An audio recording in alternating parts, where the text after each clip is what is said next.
బాగున్నప్పుడు లెక్కలు మాట్లాడి కష్టాల్లో ఉన్నప్పుడు విలువలు మాట్లాడకూడదు అంటారు. అలాగే పరిస్థితులు బాలేనప్పుడు స్నేహగీతం పాడి బాగుండాలని అనుకున్నప్పుడు కత్తులు నూరే వాళ్లతో జాగ్రత్తగా ఉండాల్సిందే. చైనాకు పక్కాగా సరిపోయే మాటలివి. యుద్ధం చేసింది పాకిస్తాన్తో అయినా మొదటి శత్రువు ఎప్పుడూ చైనానే. ఆపరేషన్ సింధూర్ ప్రూవ్ చేసింది అదే. యుద్ధంలో చైనా చేసిన మోసమేంటి? డ్రాగన్ కంట్రీని ఎప్పటికీ నమ్మొద్దా?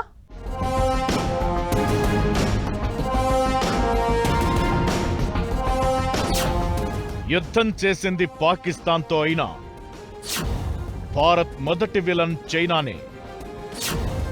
ఆపరేషన్ సింధూర్ ప్రూవ్ చేసింది అదే. డ్రాగన్ గాళ్లను ఎప్పటికీ నమ్మడానికి లేదా? చైనాతో జాగ్రత్తగా ఉండాల్సిందేనా?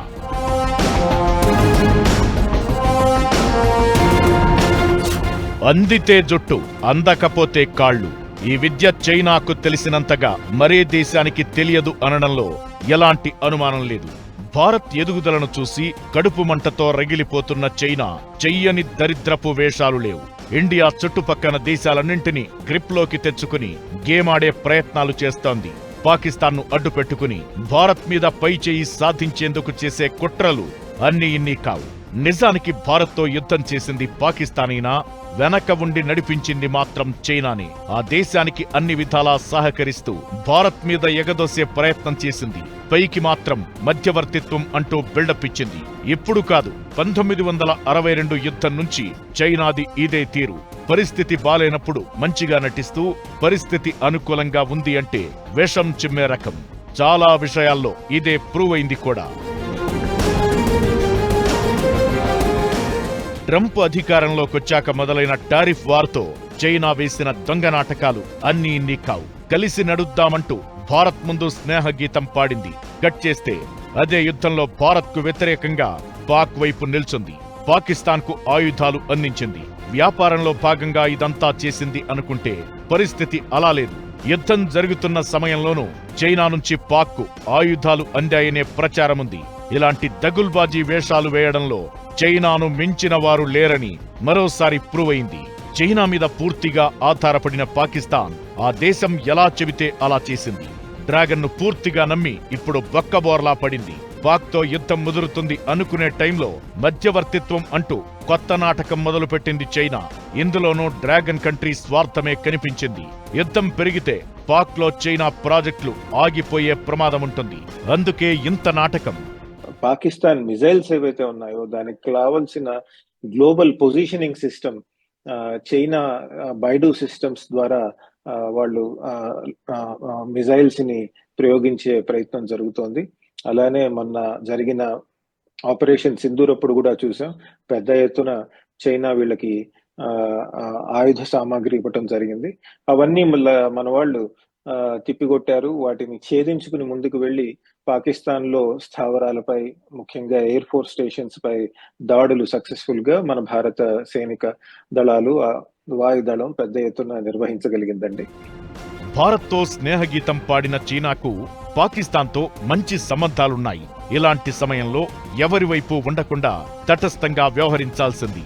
రష్యా యుక్రెయిన్ యుద్ధం జరిగినప్పుడు భారత్ ఇలాంటి పాత్రే పోషించింది. ఇప్పుడు భారత్ పాక్ మధ్య యుద్ధంలో చైనా న్యూట్రల్ గా ఉంటే పరిస్థితి ఇంకోలా ఉండేది. అయితే అదే చేస్తే అది డ్రాగన్ ఎందుకవుతుంది? పాక్కు తెర వెనుక నుంచి ఆయుధ సాయం చేసి భారత్ మీదకు ఎగదోసి చైనా తన దొంగ బుద్ధి చూపించింది. దీంతో భారత్కు మొదటి విలన్ ఎప్పుడూ చైనానే అని క్లియర్ గా అర్థమవుతోంది. ఎక్కడితో ఆగిందా అంటే ఓవైపు కలిసి నడుద్దామంటూనే భారత్ను రెచ్చగొట్టే ప్రయత్నాలు చేస్తూనే ఉంది. అరుణాచల్ ప్రదేశ్ లో ప్రాంతాల పేర్లు మార్చడం లాంటి చర్యలతో కవ్వింపు చర్యలకు దిగుతూ దరిద్రపు వేషాలు వేస్తోంది.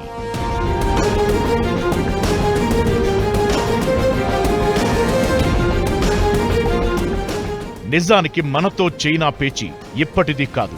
రెండు దేశాల మధ్య 2000 ఏళ్ల బంధమే కాదు, అంతకు మించి శత్రుత్వం ఉంది. కలిసి నడుద్దాం అనుకున్న ప్రతిసారి రచ్చరచ్చ చేసి బంధాలను, పరిస్థితులను నాశనం చేస్తుంటుంది చైనా. భారత్ ఎదుగుదలను ఓర్చుకోలేక, విస్తరణ కాంక్షను ఆపుకోలేక డ్రాగన్ కంట్రీ వేస్తున్న వేషాలు అన్నీ ఇన్ని కావు. ఎంత మంచిగా ఉందామని ట్రై చేసినా చైనాకు స్వార్థమే ముఖ్యం. మంచిగా నటిస్తూ మోసాలు చేయడంలో చైనా తరువాతే ఎవరైనా.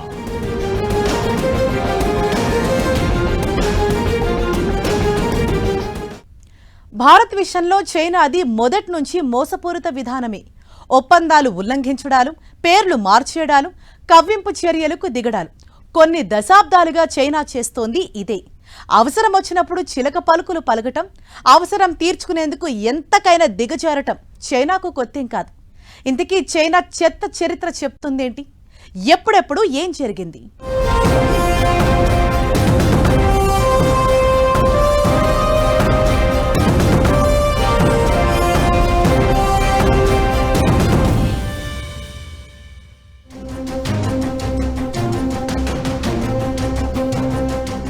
టారిఫ్ వార్తో ఆ మధ్య ట్రంప్ కొట్టిన దెబ్బకు మైండ్ బ్లాంక్ అయిన చైనా వేసిన నాటకాలు అన్నీ ఇన్ని కావు.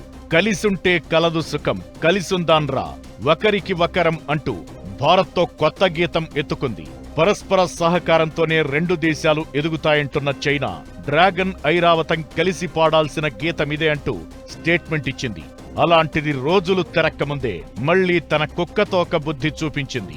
పాక్కు యుద్ధంలో సాయం చేయడమే కాదు, అరుణాచల్ ప్రదేశ్లో గ్రామాల పేర్లు మార్చి మళ్లీ తన కండకావరం చూపించుకుంది.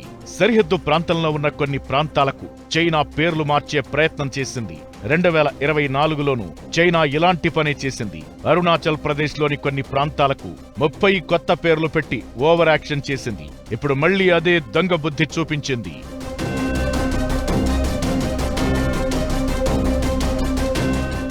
ఇప్పుడే కాదు, కొన్ని దశాబ్దాలుగా చైనాది ఇదే తీరు. 1962 ఆక్సాయ్ చిన్ విషయంలో మోసం చేసింది. ఇక LAC ఒప్పందాలను ఉల్లంఘించిన ఘటనలు ఎన్నో. ఆ మధ్య భారత్లో పర్యటించిన జిన్పింగ్ మోదీతో కలిసి గుళ్ళు కూడా తిరిగారు. అది జరిగిన కొన్నాళ్లకే గాల్వన్లో మోసాలకు పాల్పడింది. సైనికులపై దాడులకు దిగింది. ఆ తరువాతే రెండు దేశాల మధ్య సంబంధాలు పూర్తిగా కట్టయ్యాయి. చైనా పాక్ ఆర్థిక కారిడార్ POK నుంచి వెళుతోంది.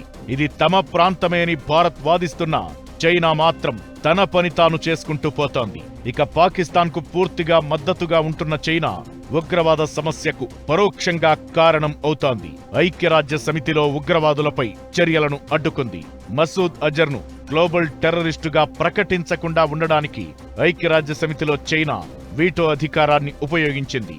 భారత్ మీద చైనా వైఖరేంటో ఈ సంఘటన చెప్పకనే చెబుతోంది. ఇక భారత్ను రాజకీయంగా ఒంటరిగా చేయడానికి పొరుగు దేశాలైన నేపాల్, శ్రీలంక, మాల్దీవుల్లో ఆర్థిక సైనిక ప్రభావాన్ని పెంచుతోంది. ఇలా ఒకటి కాదు, రెండు కాదు, చైనా వేస్తున్న దొంగ వేషాలు ఎన్నో. చరిత్ర పేజీలు తిరగేస్తే డ్రాగన్ దగుల్బాజీ పనులు ఎన్నో. దీంతో భారత్కు ఎప్పుడైనా మొదటి విలన్ చైనానే అనడంలో ఎలాంటి అనుమానం లేదనే అభిప్రాయాలు వినిపిస్తున్నాయి.